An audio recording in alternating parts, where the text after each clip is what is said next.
Hey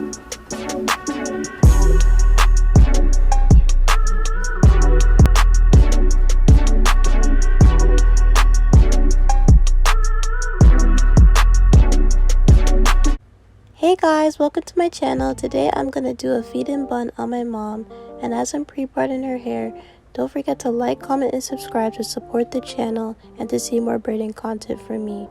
As always, my timestamps, supplies, and social media is down in the description below, so check that out. And before we start, I'm pre-parting her hair in half and making a circular braid in between as the base of the bun.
So once you're done pre-parting, you have better parts when you're braiding, and you have a map of what the braids are going to look like.